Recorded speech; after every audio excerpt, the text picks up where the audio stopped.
It's not like people will be joining me for entire days, but if you want to join me for, you know, a few miles or a few hours, that's totally cool.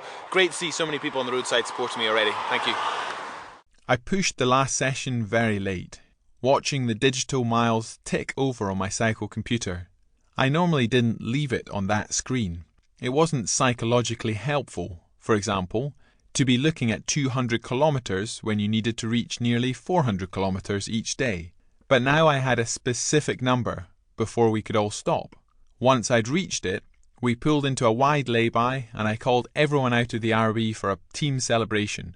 This hadn't felt important at all until I was within a few hours of it, but now we were here, it was huge. Fantastic relief, and one worth celebrating. Video diary. Well, that's 9,000 miles and halfway around the world. Woo! The team cheered loudly, and it was a wonderful moment to stop, look around, and see what it meant to them. This was tough for everyone. I could see their toil and commitment, but it did feel a bit odd to be surrounded by a team I didn't really know. None of the core team were here. No Laura, Mike, Alex, or Una. These guys were all fantastic, but I didn't feel I knew them. It was no disrespect to them, they were giving their all. I loved the bloody heartfelt relief of reaching halfway, but, being selfish, I just missed having someone there who I was close to. To be honest, the hug that meant the most was with good old Johnny. We had been through it all together, thick and thin. He shared exactly how big this moment was. Video diary. End of day 38, so that's about 37 days and 18 hours since leaving Paris. So bang, I mean, it's to get 9,000 miles literally within a matter of hours of where we plan to be at this point is awesome. It's dangerous to start multiplying that by 2 for many, many reasons, not least because we've actually got 3 flights in the second part. So yeah, halfway, just another day on the road, and I need to get some recovery because we actually rode a little bit late to make it to halfway rather than getting halfway at like 4:30 or 5 o'clock tomorrow morning. So yeah, huge thank you to all the team who have helped throughout leg 1 and 2. These amazing guys. The guys holding the cameras are Helmut and Johnny. And I wanted to give a big shout out to somebody who's not even been mentioned yet, but is running base camp, Una, my mum, who's always been at the heart of these expeditions. So thanks a lot for everything happening back in the UK to keep the wheels rolling.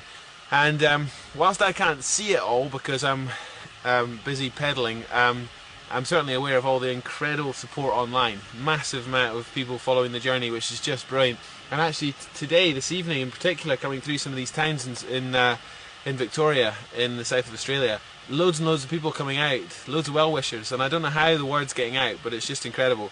So yeah, halfway around the world. Thanks everyone. Well done. Very good work, brother. Day 39. Video diary. Start day 39, and I definitely feel a bit more tired this morning. Less than 5 hours sleep. I'll really feel the difference when I get less than 5 hours recovery. But yeah, looking ahead now, you know, into the second part of the journey, second half, which is exciting. This morning I'm heading for Melbourne, where I think there's a couple of local cyclists joining me, a journalist joining for a few miles, and Damien, a chap who I met 10 years ago. He was cycling across Australia when I was cycling across Australia 10 years ago, and he's joining me for a few miles, which will be cool.